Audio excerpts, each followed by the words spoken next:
بسم الله الرحمن الرحيم. الحمد لله والصلاة والسلام على رسول الله. أهلا بكم مع حلقة جديدة من برنامج ببساطة. والنهاردة هنتكلم عن موقف حصل في دولة الإمارات، إن كان في شاب إماراتي سافر لأحد الدول الأوروبية بعربيته، وهو هناك يعني خالف القاعدة المرورية شوية، قعد بقى يعني يعمل أمريكاني كده بالعربية ويطلع عفار ويعرض الناس في الشوارع ليه يعني خطر وكده، وصور الكلام ده فيديو ونزله طبعا على الفيسبوك وعلى مواقع التواصل الاجتماعي، وباين جدا من العربية من لوحة العربية ان هي تتبع لدولة الامارات. اول ما الشاب ده رجع البلد يعني قبضوا عليه، وبيتحقق معاه في النيابة دلوقتي بتهمة ان هو يعني خالف القواعد المرورية خارج بلده، وطبعا اساء الى بلده يعني خارج البلد. ودي بصراحة ده خبر يعني صراحة جميل، وحبيت ان انا اعلق عليه ان احنا نتعلم منه.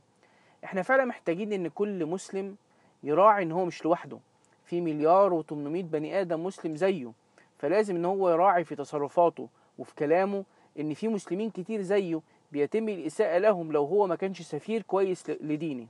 كذلك المصري، كذلك الجزائري، كذلك المغربي، العراقي، السعودي، الاماراتي، اي مواطن عربي انت بتسيء الى بلدك وبتسيء الى عربيتك وبتسيء الى يعني الى دينك، فعايزين نبقى سفراء.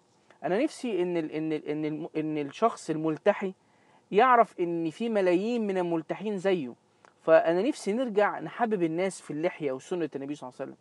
نفسي نرجع نحبب الناس في النقاب وفي الحجاب. الناس من ساعات من تصرفات بعض الملتحين وتصرفات المسلمين الملتزمين وتصرفات العلماء والدعاة، من تلاقي داعية مثلا بيشرب سجاير، تلاقي داعية بيشتم، تلاقي داعية يعني أو شيخ مثلا له علاقات نسائية. الناس بتبقى حاطة الشخص ده، أنت اللي قلت قال لا قال رسول، وبالتالي أنت تحت الميكروسكوب. طبعا أنت مش نبي ومش رسول، لكن لازم تعرف أنك أنت سفير.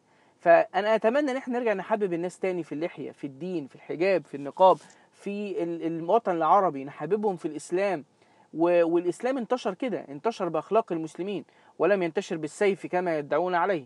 فنفسي احنا نرجع نبص على تصرفاتنا تاني، نشوف بنقول ايه وما بنقولش ايه، نشوف احنا بنعامل الناس ازاي، نشوف اخلاق النبي صلى الله عليه وسلم وفي سيرة النبي صلى الله عليه وسلم، وازاي احنا ننشرها بين الناس. فالخبر زي ده انا عجبني جدا، ان حصل يعني رد فعل من حكومة الامارات ان هي اتجاه هذا الشاب، وان يكون مثل لغيره، ان انت ما دام سافرت بره بلدك فانت سفير لبلدك. زي بالظبط اي انسان بيشتغل في شركه وبيكون لابس اليونيفورم بتاعت الشركه دي او الزي بتاع الشركه دي، فبالتالي لازم يكون يحافظ على شكل ده. كذلك ضابط الجيش لما بيكون لابس لبس ضابط الجيش، ضابط الشرطه نفسي اي ضابط شرطه هو لابس يعني لبس الشرطه يراعي ان انا كده، انا لو عملت اي فعل خطأ مع اي مواطن او كده انا بأسيء لكل المنظومه كلها.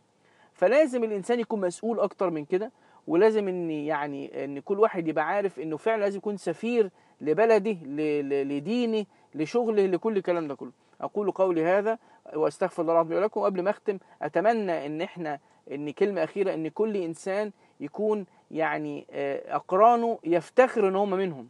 يعني اتمنى ان اهل الاسلام يفتخروا ان انت مسلم، اهل اللحيه يفتخروا ان واحد زيك ملتحي، يفتخروا ان واحد زيك مصري، يفتخروا ان واحد زيك جزائري، يفتخروا ان واحد زيك عربي. فنتمنى ان انت تكون مثل طيب لي يعني اقرانك. اقول قولي هذا واستغفر الله العظيم لي ولكم. سبحانك اللهم بحمدك اشهد ان لا اله الا انت استغفرك رب واتوب اليك.